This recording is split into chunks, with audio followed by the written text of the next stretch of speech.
Conductor क्या होता है। तो कंडक्टर के बारे में अगर सिंपली एक एग्जांपल के साथ हम लेते हैं, the thermal conductor of a material is major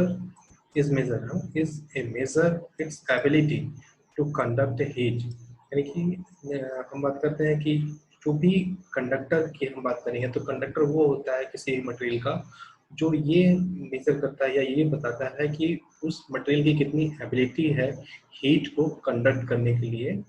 good conductor of heat refers to that can conduct very fast, है ना। इसमें अगर कोई भी मटेरियल अगर अच्छा कंडक्टर होगा तो वो हीट को बहुत ही जल्दी से या उतनी ही जल्दी से जो है एक एंड से दूसरे एंड में ट्रांसफर करेगा। That is a good conductor. All metals are good conductor of heat. सभी ऐसा माना गया कि सभी जो मेटल्स है, यानी कि प्योर मेटल्स की हम बात करें तो प्योर मेटल यहाँ पर जितने भी होते हैं वो हीट के गुड कंडक्टर होते हैं, यानी कि वो हीट ट्रांसफर के लिए ज़्यादा कैपेबल होते हैं। जैसे एग्जांपल में हम लेते हैं यहाँ पर कॉपर, सिल्वर, आयरन, मरकरी, ये these are the good conductor. Copper की अगर बात करते हैं तो उसकी जो थर्मल कंडक्टिविटी होती है वो 400 प्लस होती है, 400 बिलो होती है। एंड सिल्वर की जो होती है 400 प्लस होती है। आयरन की तो अराउंड 40-50 के बीच में होती है। तो इस तरह से हम गुड कंडक्टर की हम बात करें तो ये जो हमारे पास एक एग्जांपल दिया गया है, अगर मैं यहाँ पर किसी भी तरह से किसी भी मेटल में अगर हीट को मैं ट्रांसफर करता हूँ तो वो कितने जल्दी रिस्पॉन्स जो है कितने जल्दी हीट का हमारे दूसरे एंड से फर्स्ट एंड पे यहाँ पर उसके हैंड्स में सप्लाई करे हीट को। अगर वो जितना जल्दी हीट को सप्लाई करेगा उतनी ही जल्दी उसकी कंडक्टिविटी हाई होगी, मतलब वो गुड कंडक्टर हो सकता है। ठीक है, अगर हम इसके आगे एक देखते हैं कि कंडक्टर में क्या क्या चीज़ें इंपॉर्टेंट होते हैं और कैसे कैसे वर्क करते हैं उसके बारे में हम लोग देखेंगे आगे। तो देखिए यहाँ पर एक एग्जांपल लिया गया है। एग्जांपल के तौर पे आपको क्या लिया गया है, देखिए यहाँ पर एग्जांपल में लिया गया 3 रॉड की हम बात कर रहे हैं और तीनों रॉड जो हमारे पास है वो सेम साइज के लिए गए हैं। और ये जो रॉड है वो डिफरेंट मटेरियल के बनाया गया है। जैसे कि पहला रॉड हमारे पास है कॉपर का है, that is a copper rod. And second one rod that is a iron rod. यहाँ पर जो सेकंड रॉड है that is a iron rod. And third one that is a glass, है ना। ये यहाँ पर जो थर्ड वन जो यहाँ पर है गिलास है। अब ये तीनों के तीनों को एक स्टैंड पर प्लेस कर देते हैं और इनके तीनों के एक एंड पर हम क्या कर रहे हैं, यहाँ पर तीनों के एक एंड पे हम क्या कर रहे हैं, हीट को सप्लाई कर रहे हैं। मतलब यहाँ पर क्या दे रहे हैं हम लोग, यहाँ पर हीट सप्लाई कर रहे हैं और हीट एनर्जी जो है वो इक्वल अमाउंट में तीनों को यहाँ पर ट्रांसमिट हो रही है। क्लियर है। तो ये जो हीट एनर्जी हमारे पास है वो इक्वली जो है तीनों रॉड पे यहाँ पर ट्रांसफर की जा रही है। यहाँ पर हम ये जज कर रहे हैं या एक्सपेरिमेंट परफॉर्म कर रहे हैं कि इनमें से अच्छा कंडक्टर कौन है, या इन जो मटेरियल हम यूज कर रहे हैं कॉपर एंड ग्लास, उनमें से अच्छा कंडक्टर वही होगा जो कितनी जल्दी या तुरंत जो है अपने एक एंड से दूसरे एंड से हीट को ट्रांसफर करते हुए दूसरे एंड पे पहुंचा दें। क्लियर है। यहाँ पर हम देखेंगे कि जो कॉपर है, यहाँ पर एक्सपेरिमेंट में परफॉर्म ये किया गया है, जो कॉपर जो हमारे पास है वो जल्दी ड्रॉप हो रहा है पहले नंबर पे, और because of heat travel faster copper than other, है ना। अदर को यहाँ पर आयरन और ग्लास की हम बात करते हैं। तो इसका मतलब ये हुआ जो कॉपर है वो गुड कंडक्टर ऑफ हीट है, वो ज़्यादा हीट को यहाँ पर ट्रांसफर कर रहा है ना। ठीक है, जैसे मैंने सपोज दैट यहाँ पर मैंने इसको मैंने गर्म करता हूँ और गर्म करने पे मैं चेक करता हूँ कि यहाँ पर जो मेरे पास रॉड है वो सेम साइज का ही है और सेम साइज है और उनका जो लेंथ है वो भी सेम है।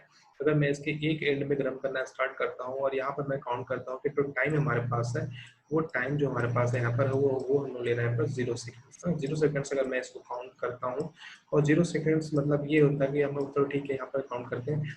फिर आफ्टर 14 या 15 मिनट्स, आफ्टर 14 to 15 मिनट्स हम ये देखते हैं कि उसका जो टेम्परेचर कॉपर का है वो यहाँ पर पहुँच चुका रहता है। मतलब यहाँ पर जो कॉपर टेम्परेचर है वो जो भी यहाँ पर हीट का टेम्परेचर रहता है वो यहाँ पर इसको मेंटेन कर रहा होता है, जबकि जो आयरन है उसको पहुंचने में यहाँ पर अराउंड 30 सेकंड्स लग रहे हैं, 30 सेकंड्स लग रहे हैं। और ग्लास है तो उसको और भी ज़्यादा टाइम लग रहा है क्योंकि वो जो हमारे पास ग्लास है वो हीट को वहाँ पर कंडक्ट ही नहीं कर पा रहा दूसरे एंड पर ले जाने के लिए। ठीक है, तो इस तरीके से हमने देख लिया कि जो कॉपर है सबसे फर्स्ट रिस्पॉन्स दे रहा है 14 to 15 सेकंड में, वहीं पर जो आयरन है हमारे पास है वो 30 तो 35 सेकंड्स में रिस्पॉन्स दे रहा है। और उसके बाद ग्लास करते हैं तो उसमें टाइम भी रिस्पॉन्स मिल ही नहीं रहा, आपको बहुत टाइम लग रहा है उसमें। इसका मतलब ये होगा जो ग्लास जो हमारे पास है उसकी कंडक्टिविटी सबसे कम है, इसलिए वो हीट को ट्रांसमिट करने के लिए कैपेबल नहीं है। ठीक है, यहाँ पर 3 हमने एग्जाम्पल ले लिया है 3 रॉड के रूप में कि इनमें से कौन अच्छा कंडक्टर है हीट का। ठीक है, यहाँ पर हमने देख लिया कि कौन अच्छा कंडक्टर था। यहाँ पर कॉपर सबसे अच्छा हीट कंडक्ट कर रहा था विद इन 14 to 15 सेकेंड, और जो हम बात कर रहे थे आयरन की तो उसमें और भी टाइम लग रहा था। और अगर ग्लास की बात करें तो उसमें जो हमारे पास है वो टेम्परेचर को गेन ही नहीं कर पा रहा था वहाँ पर ट्रांसमिट करने के लिए। अगर हम बात करते हैं यहाँ पर जो सेकंड हमारे पास है दैट इज इंसुलेटर। इंसुलेटर क्या चीज होता है, बहुत ही इंपॉर्टेंट टॉपिक है दैट इज इंसुलेटर। इंसुलेटर की हम बात करते हैं, जैसे आप बहुत जगह जाते होंगे या तो फिर कुछ चीजें ऐसी होती है जो कैरी करते हैं वो इंसुलेटर के रूप में कैरी करते हैं। इंसुलेटर क्या होता है, इंसुलेटर आर मटेरियल है ना, insulator are material that heat can not through, है ना।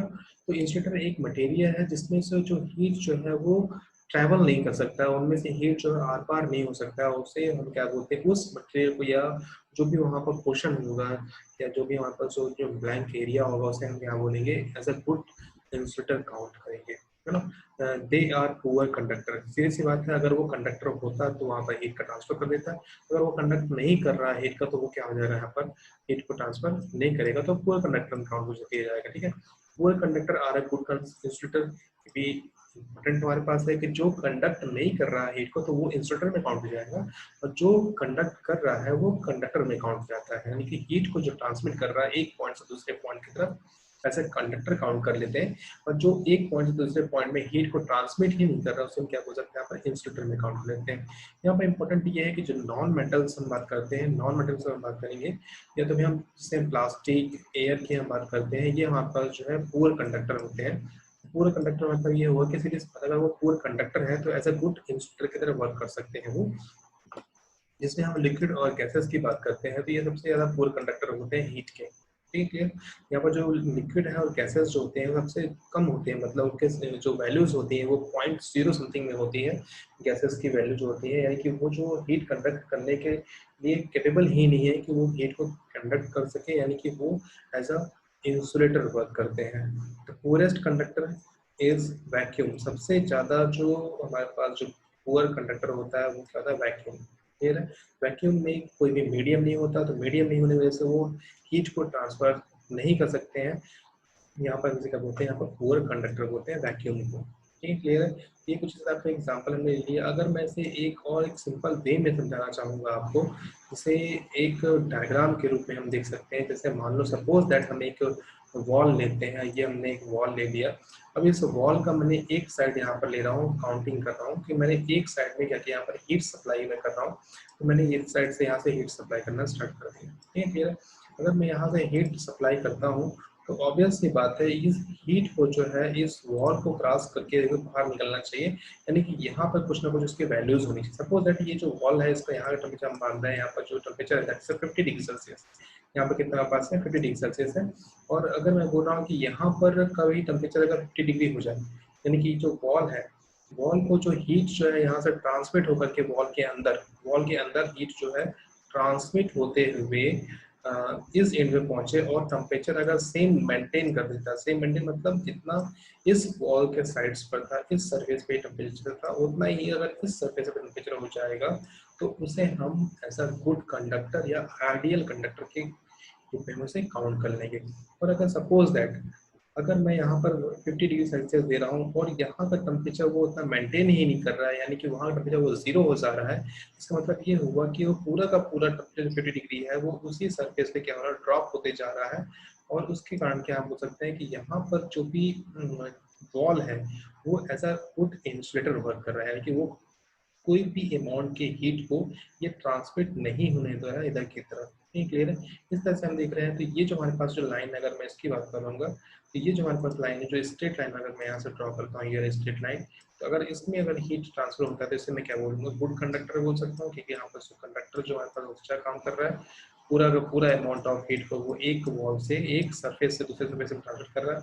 और अगर मैं वर्टिकल लाइन ड्रॉ करता हूँ, यानी कि पूरा नीचे की तरफ मैं इसको चेंज करता हूँ, तो यहाँ बोल सकता हूँ इंसुलेटर। यहाँ कैसे काउंट करूँगा मैं, एज ए इंसुलेटर बोलूँगा कि पूरे के पूरे हीट एनर्जी को वो स्टॉप कर दे रहा है, तो दूसरे की तरफ जाने ही नहीं दे रहा है। ठीक, क्लियर है। इसमें क्या बोलूँगा, यहाँ पर इंसुलेटर बोल दूंगा। ठीक, क्लियर है।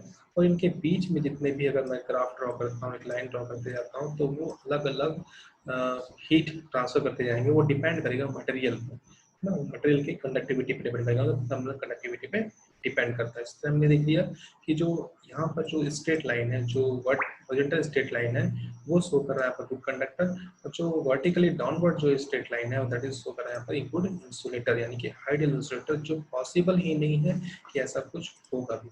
ठीक है, हम करते हैं नेक्स्ट स्लाइड की तरफ, उसमें देखते हैं क्या हमारे पास मिलता है यहाँ पर। इंसुलेटर हमने देख लिया, अब इसके कुछ एग्जांपल्स देख लेते हैं हम लोग यहाँ पर। तो ये कुछ इसके एग्जांपल दिए गए हैं यहाँ पर, देखिए एग्जांपल में क्लियरली विजिबल है यहाँ पर, this show that air very poor conductor.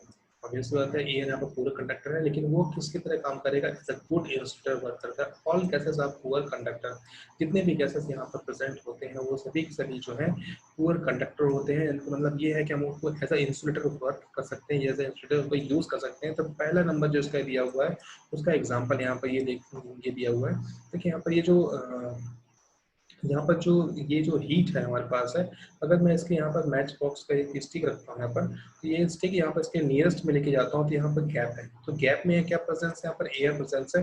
और यहाँ पर जो अगर ये जो मैच बॉक्स है इसमें जो यहाँ पर है वो इसके हीट एनर्जी जो यहाँ पर नहीं जा रही, वरना ये बर्न हो जाता है। क्लियर है, इसका मतलब बर्न नहीं हो रहा है, इसका मतलब ये हुआ कि जो एयर है यहाँ प्रेजेंस है वो हीट को कंडक्ट ही नहीं कर रहा है कि ताकि ये इसकी हीट एनर्जी इसको मिले और ये यहाँ पर बर्न हो जाए। क्लियर है, तो हम ऐसा काउंट कर सकते हैं जो एयर है वहाँ पर वो कंडक्टर नहीं है हीट का, इसलिए यहाँ पर जो मैच बॉक्स का स्टिक है वो जो है यहाँ पर वो उसकी हीट एनर्जी को एब्सॉर्ब नहीं कर पा रहा है और ये बर्न नहीं हो पा रहा है। क्लियर है, ये पहला हमारा केस रहेगा जिससे हम बोल रहे हैं कि एयर जो हमारे पास है वो इंसुलेटर की तरह वर्क यहाँ पर कर रहा है। अगर कंडक्टर होता तो वो यहाँ पर बर्न कर दिया होता। सेकंड केस यहाँ पर ये बोल रहे हैं कि हम जो भी सर्दियों के टाइम में, विंटर के टाइम में हम लोग जो भी उलन यूज करते हैं उसमें आप देख रहे होंगे कि वो जो हमारे पास रहता है वो साइज में थोड़ा सा थिक रहता है, बहुत मोटे रहते हैं, और उसके बीच में जो एयर गैप रहता है यहाँ पर, तो जो एयर गैप रहता है वहाँ पर वो दिखा रहता है कि वहाँ पर जो एयर गैप है वो वहाँ पर से हीट को फ्लो नहीं होने देता है और वहाँ पर वो गुड इंसुलेटर की तरह बिहेव करता है। इसलिए जो हमें यहाँ पर देखिए जब भी यूज़ करते हैं यहाँ पर तो ऐसे यूज़ करते हैं जहाँ पर वो एयर गैप ज़्यादा हो उनके बीच में। क्लियर, जब एयर गैप यहाँ पर ज़्यादा होगा तो ये जो हीट एनर्जी है वो बाहर की हीट एनर्जी इसके अंदर इंटर ही नहीं करेगी, और अगर इंटर भी कर जाती है तो वो उसके सराउंडिंग यहाँ पर फ्लो होते रहेगी, उसके उधर साइड वो नहीं जा सकती, मतलब दूसरे सरफेस की तरफ वो फ्लो नहीं कर पाएगी। क्लियर है, तो यहाँ पर जो हम लोग यूज़ करते हैं उनको एज अ गुड इंसुलेटर की तरह यूज़ करते हैं। अगर मैं इसमें थर्ड एग्जाम्पल लेता हूँ, थर्ड नंबर एग्जाम्पल में की बात करता हूँ, थर्ड में एग्जाम्पल में हम बात कर रहे हैं पाइप्स की। तो पाइप्स जो है इसमें हॉट वाटर टैंक है lagged with insulation material to reduce loss of energy. यहाँ पर इंपॉर्टेंट ये है कि यहाँ पर जो टैंक लगा हुआ है इसमें हॉट वाटर सप्लाई की जा रही है, और हॉट वाटर जो हमारे पास उसकी एनर्जी जो है इन्वायरमेंट में ट्रांसमिट नहीं होनी चाहिए, इन्वायरमेंट में ट्रांसफर नहीं होनी, इसलिए मैंने इसमें क्या किया इंसुलेटर प्रोवाइड कर दिया है। तो ये जो इंसुलेटर यहाँ पर है उसकी एनर्जी को वो इन्वायरमेंट में ट्रांसमिट ही नहीं होना चाहिए, इसमें यहाँ पर क्या हमने लगा दिया, ये इंसुलेशन प्रोवाइड कर दिया ताकि उसकी जो हीट एनर्जी है वो इन्वायरमेंट में नहीं जानी चाहिए। अगर वो बाहर चले जाता है तो उसकी जो हॉट वाटर है वो वहाँ पर कोल्ड हो जाएगा और उसकी एनर्जी लॉस हो जाएगी। ठीक है, तो ये these are the three examples which show the good insulator. Okay, तो आज के लिए इतना ही, हम लोग इतना देख लेते हैं, बाकी जो भी नेक्स्ट रहेगा हम आपके लिए लेके आएंगे। नेक्स्ट टॉपिक जो रहेगा वो हमारे पास है Fourier law of heat conduction. Okay.